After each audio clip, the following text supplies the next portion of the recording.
ഗുരു, അങ്ങ് ദൈവത്തെ കണ്ടിട്ടുണ്ടോ? തീർച്ചയായും ഉണ്ട് മകനെ, ഇപ്പോൾ നിന്നെ കാണുന്നത് പോലെ. പക്ഷെ ഒരു ചെറിയ വ്യത്യാസമുണ്ട്. ഈ നഗ്ന നേത്രങ്ങൾ കൊണ്ടല്ല, ആന്തരിക നേത്രങ്ങൾ കൊണ്ടാണ് ഞാൻ കണ്ടിരിക്കുന്നത്. 1881 നവംബർ മാസത്തിലെ ഒരു സായങ്കാലമായിരുന്നു അത്.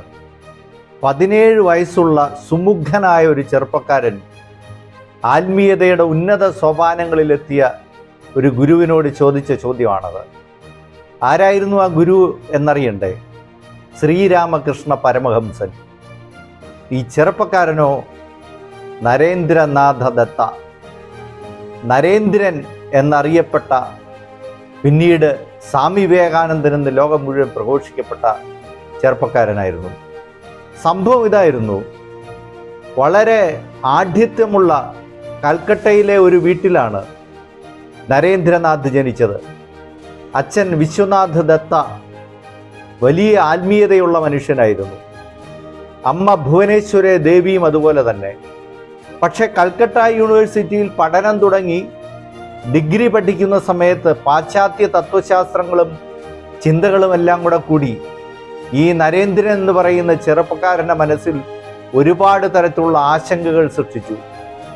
ഏറ്റവും വലിയ ആശങ്കയും സംശയവും ദൈവത്തെക്കുറിച്ചായിരുന്നു. ദൈവമുണ്ടോ? ഈ പറയുന്നതൊക്കെ സത്യമാണോ? കാണുന്നതൊക്കെ യാഥാർത്ഥ്യമാണോ?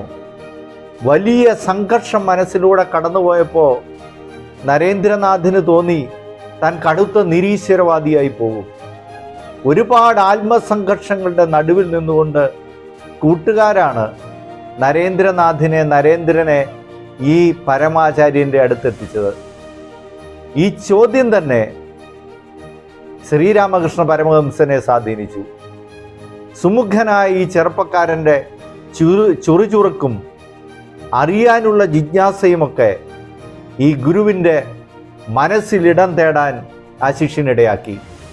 പിന്നീട് ഉജ്ജ്വലമായ ഒരു സ്നേഹബന്ധമാണ് മുമ്പോട്ട് പോകുന്നത്.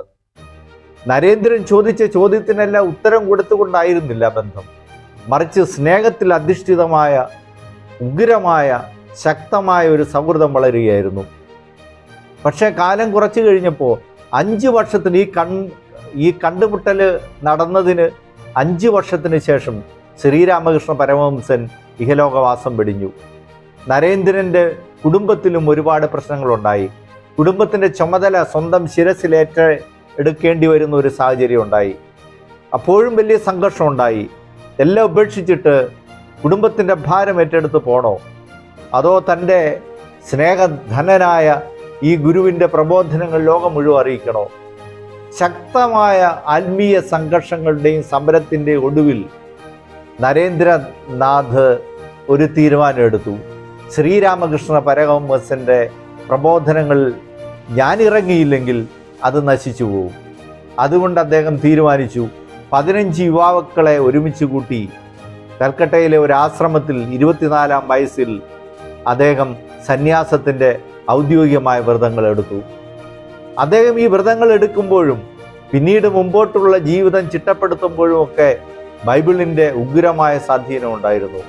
ചരിത്രത്തിൽ ആദ്യമായിട്ട് ഒരു ഹൈന്ദവ സന്യാസി അഥവാ ഹൈന്ദവ തത്വശാസ്ത്രങ്ങളും ദർശനങ്ങളും ലോകം മുഴുവൻ പ്രസരിപ്പിച്ച ഇന്ത്യയിലെ ആദ്യത്തെ മനുഷ്യൻ, അദ്ദേഹം ക്രിസ്മസ് ആഘോഷിച്ചു. ക്രിസ്തുദേവൻ്റെ ചിത്രം വെച്ചിട്ട് ക്രിസ്മസ് അദ്ദേഹം ആഘോഷിച്ചു. അത് ആഘോഷിക്കണമെന്ന് അനുയായികളോട് പറഞ്ഞു.